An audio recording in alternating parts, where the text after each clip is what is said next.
boy, where you been? It's TeeJay, the artist. You rocking with me. You are the smartest, and we back with another video, man. Listen, NBA 2K25 is coming out, or is it already out? Either or, but we got the best player from every NBA 2K25 rating. That means the best 90, the best 96, the best, you know what I'm saying?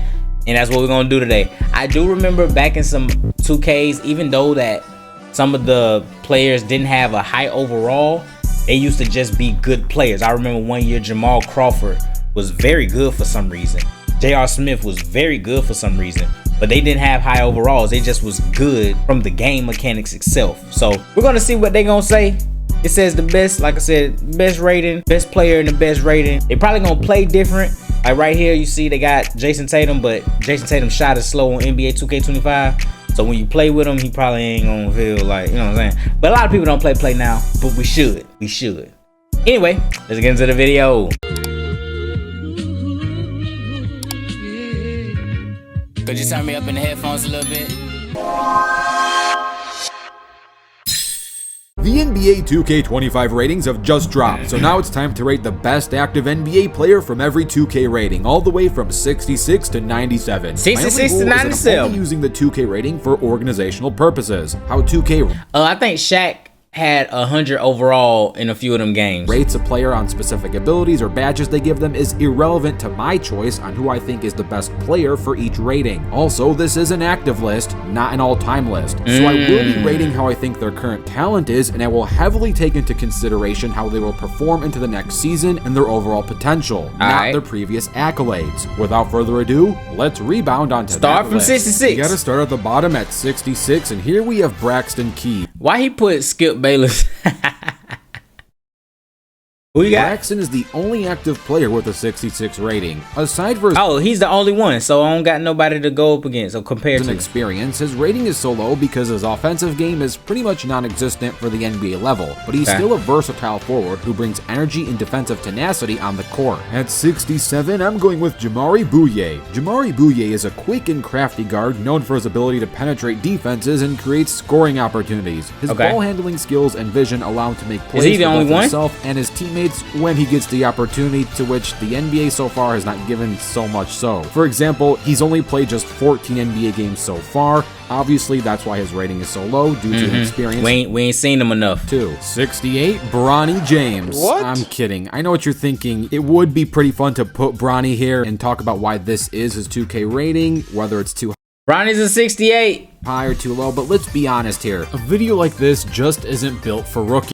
Unfortunately, rookies probably wouldn't be on here because we don't actually know what they're going to be in the NBA. Bronny being a 68, I mean, we ain't seen enough of him. That's probably why.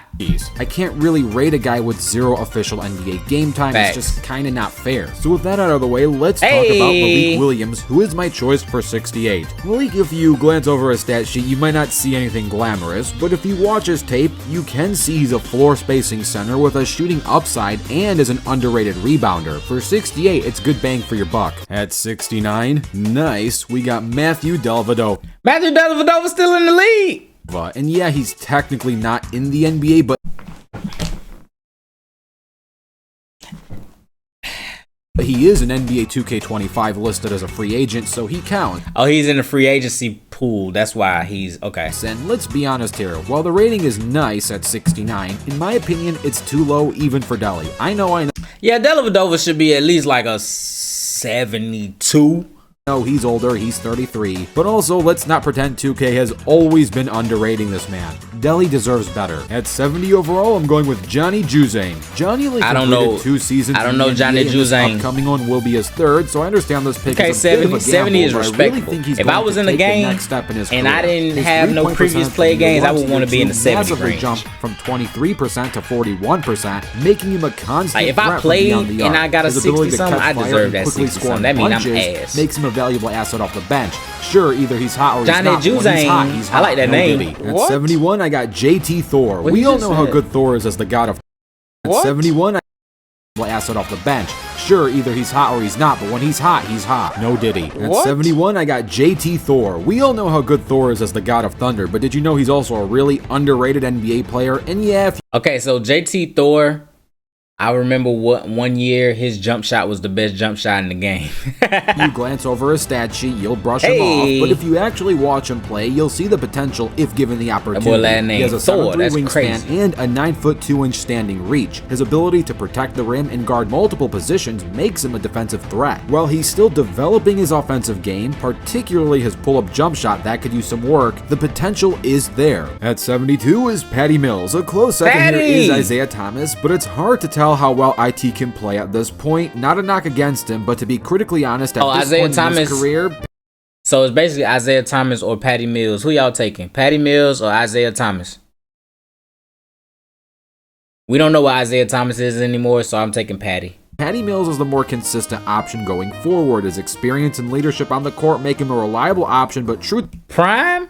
Isaiah Thomas all day. Hopefully it's his shooting. Patty Mills could create instant offense, knock down big threes, and that's always been the case with Patty. At 73, I got Serge Ibaka, aka Ibaka. Even at his age, he's still a defensive asset, known for his shot blocking ability and his rim protection. His mid-range shooting and occasional three-point shot overseas highlight. He not on nobody's team? Is something he's been working on later in his career, and that's still an option, but it's not amazing, though at 73, it's a good pick for him. For 74 overall, I'm going with George Niang. If you judge George based on his 2024 playoff performance, you would never want to talk about his basketball game ever again, but George Niang is a sleeper. Thankfully, I don't judge players based on one series tunnel vision. During the regular season, he was a problem, bruh, in the playoffs. George Niang was hidden. Came off his best scoring season, putting 9.4. He looked like somebody daddy.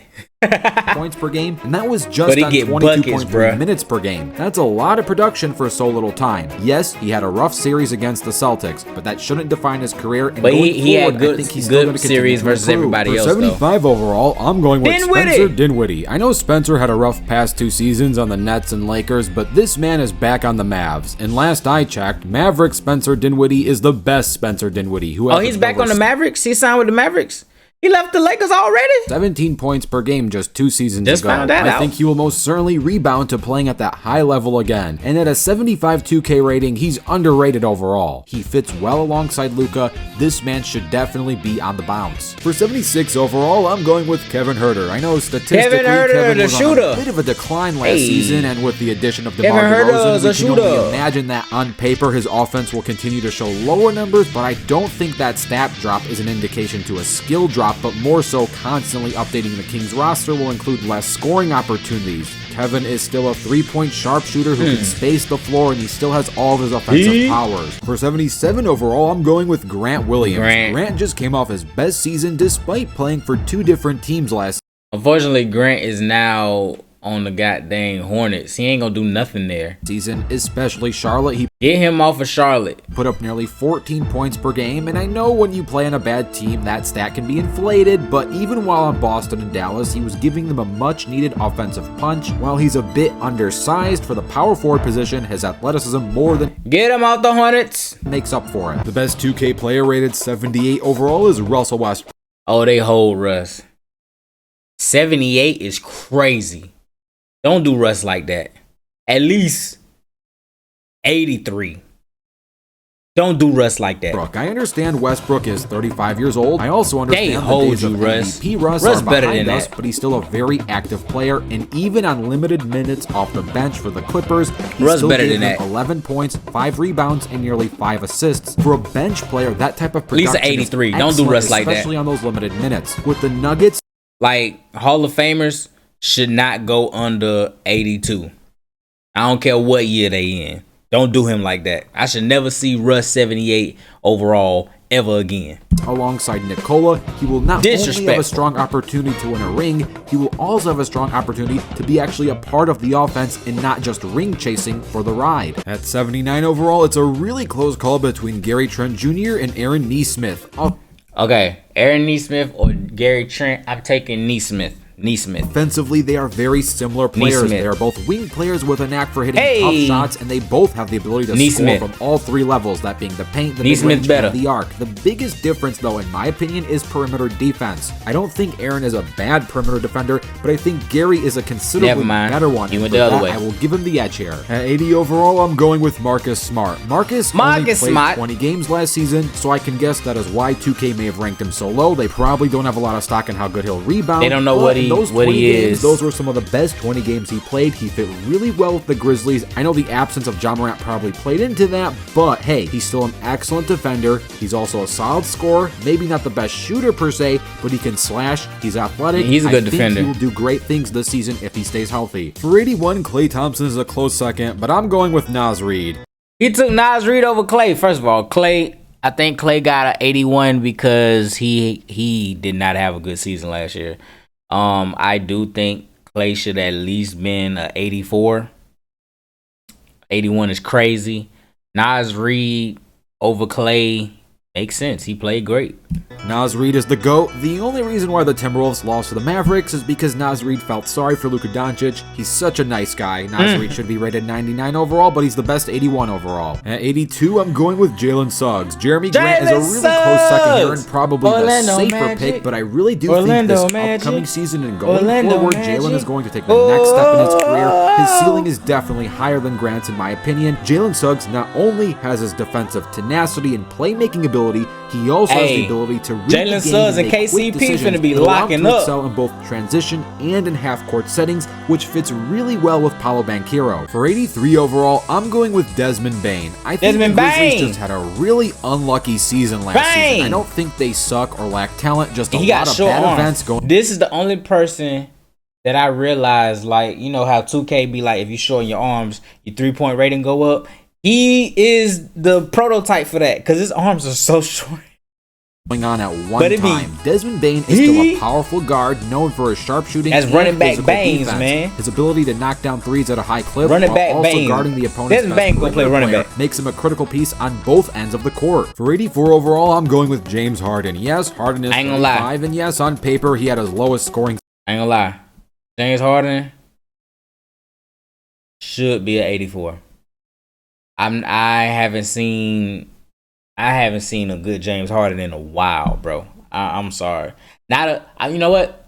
He showed flashes. I'm not gonna say I haven't seen one. I'll say a consistent good James Harden in a while. Season since his Thunder days, but I think that was a factor of sharing the rock with Paul George, Russell Westbrook, and Kawhi Leonard. Now that Russ and PG are off the roster, Harden will have plenty of scoring opportunities and go back to what he does best, which is get a bunch of free throws during the regular season and watch that dry up in the postseason. For 85 overall, it's a really close call between Rudy Gobert and Scotty Barnes. In my opinion, who y'all taking, Scotty Barnes or Rudy Gobert? First of all, Rudy being an 85, but you the defensive player of the year is crazy.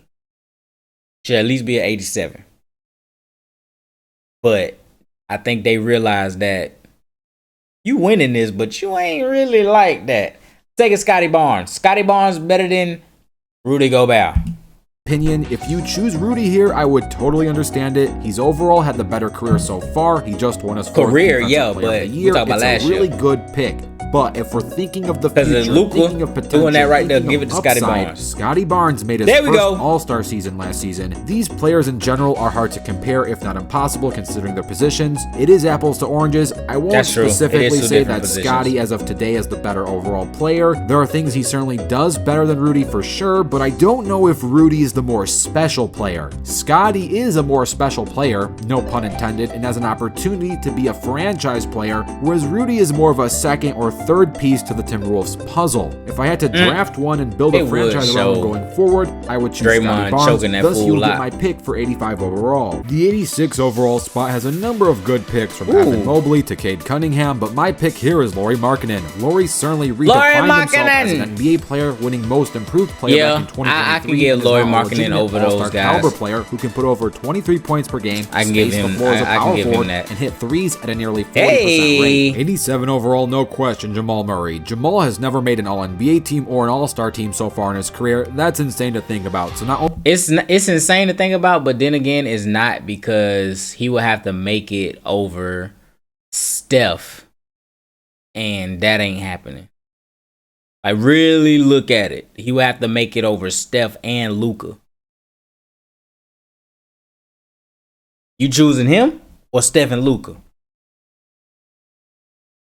Alright then. Only does 2K underrate him, the actual NBA itself underrates him. Not sure what he needs to do to gain the respect at this point. He's a champion, but hey, at least he is a champion. A lot of players aren't. For 88 overall, you got a lot of great picks. There's De'Aaron Fox, Bam Adebayo, Karl Anthony Towns, Zion Williamson, just to name a few. The pick. Oh, 88. Oh my gosh, that was a lot of people. Out of those people, give it to Bam. But who you got? I'm going with is Domantas Sabonis. No. I could give you a long-winded explanation. No, get at the Bam. I'll take Bam over Sabonis. Or I could just say the I'll phrase take Bam over 61 Sabonis. double-doubles. Couple that with the fact that he averaged 8.2 assists He do be per getting game a lot last of season, double-doubles. meaning he was a 2-assist average away from averaging He's a another, triple-double. like, this guy has a lot of reasons to be the best 80 overall player. You know what? He just did all that dancing. I don't like that. Give me Bam. Give me Bam. I ain't like how he just danced. Also has a great selection of players from Jimmy Butler, Damian Lillard, Paul Jimmy George, B? and Tyrese Maxey. Surprisingly, how you my don't give it to pick here is Jimmy? Paolo Banchero. Paulo, Now, if you notice that's a why. common theme in this video, Orlando I am valuing Magic. present and potential Orlando future Magic. over past. If this Orlando was an all-time type Magic. ranking, sure. Everyone else in the runners-up section would make a much greater case than Paolo would, aside from Tyrese Maxey because he's young and up-and-coming too. But going into this 2025 season, all of these players are Robins or Batman in their past prime. Paolo is a franchise player just about to enter his prime. Yes, even though it's just his first season this season. We're gonna have a good season coming up. We got a tough, let's now talk schedule. about the 90s in terms of 2K ratings. And for 90 overall, this is a really close call between Ja Morant and Tyrese Halliburton. In a weird way, it's almost like asking, would you rather have Derrick Rose or Steve Nash, both healthy in their primes? Two completely different types of guards, though on paper they have the same position. Ja is always going to have the better highlight reel. Tyrese is always going to have the better stat sheet. Ultimately, as a point guard who is the opposing defense, we talking about 2K here. Ja going to fear more. And by fear more, I mean fear on the court. Off the court, they're going to fear Ja. While no one wants to be on the wrong side of a Ja post or dunk, in terms of totality and offensive schemes, the one they fear more will be Tyrese Halliburton. Because at least with Ja, you can stuff the paint and try to force him to become a shooter. They can't really do that with Tyrese. Tyrese has more tools in his chest box, and because Halliburton is the better shooter, I will give him the slight edge here. And 91 overall, it's Victor Wembanyama. He's the only active 2K player rated 91. I can't believe he pulled off a 91 after his rookie season. That's crazy. Is that like the biggest jump from rookie season to the next season? A 91? Wow. Sophomore season 91? Whew. That's crazy. Wemby went insane. One overall, so lucky for him, he has no competition. I wonder if this rating is the only 91 high or maybe not high enough considering his Victor Wembanyama. He's the only active 2K player rated 91 overall, so lucky. Okay, so he don't even got no competition anyway. For him, he has no competition. But he probably would have still been. You know what? If Tyrese Halliburton and Ja was 91s, who would you take? Wemby, Ja, or Tyrese Halliburton? Alright. I wonder if this rating is a little too high or maybe not high enough considering his potential. Would you say he's a better player than Paolo Banchero or Sabonis as of right now? You tell me in the comments below. 92 overall is an absolute logjam between Kawhi Leonard, Kyrie Irving, Jaylen Brown, and Donovan Mitchell. The next. Donovan Mitchell, Jaylen Brown, Kawhi, Kyrie. 92. Who you taking? I mean, it's obvious that it's Kawhi, but last season, I'll take Kawhi. Neck and neck debate for me is Bron versus D. Mitch. Brown is a Finals MVP, but I don't want that trophy to cloud up the debate here. If these two players switch teams, who would be a champ and who would be bounced in the second round? Let's not forget how much attention Jason Tatum takes away from the opposing defenses and gives Brown plenty of scoring opportunities and easy points. Spida, on the other hand, has the whole entire defense coming after him. Just look at that Orlando Magic series. It was Spida or bust, and Donovan showed up. That's Mitchell true. Was the better ball handler, and I hated Donovan the whole Brown time. is the better rebounder and defender. Because I feel like it was fake energy he was giving us. He can defend when he puts the pedal to the metal, though it's more inconsistent. Mitchell is a proven number he taking one Donovan option, Mitchell? and for that, I will give him the slight edge here. 93 overall is a close call between Anthony Edwards and Jalen Brunson. They are Ant-Man or Jalen Brunson, who you taking? Who's the better 93? I'm taking I'm taking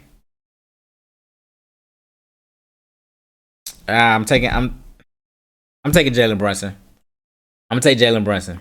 Two completely different players with different skills. While you can say Ant-Man has a better supporting cast, you can also say what I was about to say. Is facing lesser competition. Jalen Brunson, I feel like and Nicola's he has more of with a ton of help. The whole team on his back than Ant-Man does. Ant-Man got a good squad. The Pacers is not a fun way to wrap up the postseason. I know the Knicks got banged up too against the Pacers. If I had to sum up this debate in one sentence, Edwards is a mini Jordan who can shoot threes. That alone should at least give him the edge here. 94 overall is a tough choice between Kevin Durant and Anthony Davis. Overall, KD, AD. I would pick KD. Who y'all taking? KD, AD. I'm taking AD because of defense. Heartbeat, no question. Going into next season is tricky because we just don't know how good KD still is at this age. But if the Olympics were any hint, then he's still in really great shape despite his age. Plus, as good as Davis is, Durant is the Suns' #1 guy. Sorry, Booker. AD is the Lakers' #2 guy. For that, I'm going with Kevin Durant. Speaking of which, 95 overall. LeBron James versus Steph Curry versus Jason Tatum. All right, Jason Tatum, I'm sorry. You're going to have to sit this one out. You're going to have to sit this one out. This is between LeBron and Steph. I am taking LeBron James. Listen, Steph got the 3. Pass a little bit, got the layup package. Defense ain't there. LeBron, he got a decent 3. Not a Steph Curry 3, but he got a decent 3. He can pass. He can play bully ball. If he wants to, y'all seen it in the Olympics. If he wants to, he can play some defense. Gotta go with Bron. Jason Tatum, I'm sorry. Jaylen Brown be stealing some of your thunder sometimes. You supposed to have did so much, but you won't be doing it.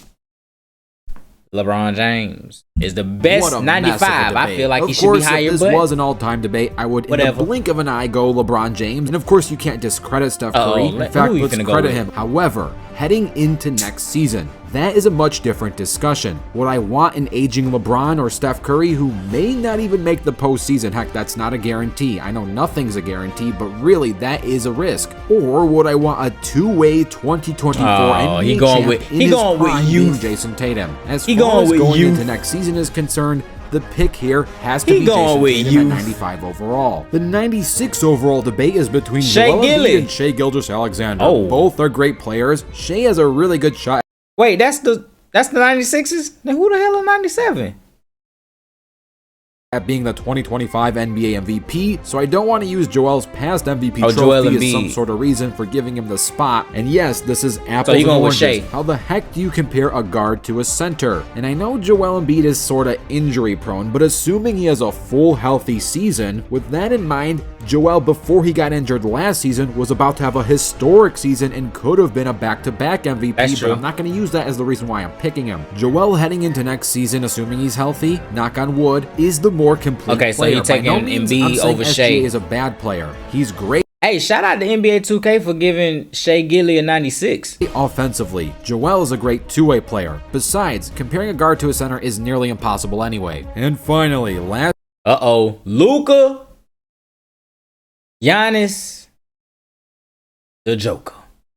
It's the Joker. Last but not least, the 2K97 overall debate. Who is the best player in NBA 2K25? Nikola Jokic, Luka Doncic, or Giannis Antetokounmpo? 3 international legends all competing for that top spot in this game. It's gotta be the same rating. How do you square this circle? Luka has the coolest highlights, Nikola has the nicest PER stats, and Giannis is the best two-way player. Who's the best overall player? That's hard to say. Luka's and Nikola's offense contribute to the overall team success in different ways than Giannis's defense does. What I will say is that Nikola is a point center, Luka is a point guard, and Giannis is more of a true power forward. Nikola being a point center is something the NBA has never seen before, especially at this MVP caliber level. Jokic's exceptional passing ability allows him to run an offense from the center position, making him the league's most versatile playmaker. Luka's defensive limitations and his team's reliance on him has his heavy usage preventing him from surpassing Jokic in ways that I think Jokic Jokic can get more creative with his play, not in a highlight sense, but more in an X's and O's strategy sense. Giannis, with his reliance on his physicality and his occasional struggles shooting, especially at that free throw line, slightly limit his effectiveness compared to Jokic's all-around game, despite him being the better defender. To make a long story short, I'm trying to tell you that Jokic is the more complete and impactful you was so overall player, long-winded. thus he gets my pick at the best 97 overall. So here was the best active NBA player from every NBA 2K. Like, comment, subscribe, all that good stuff. That is the best NBA player from every NBA 2K25 rating. Shout out to Rebound Rewind. Peace.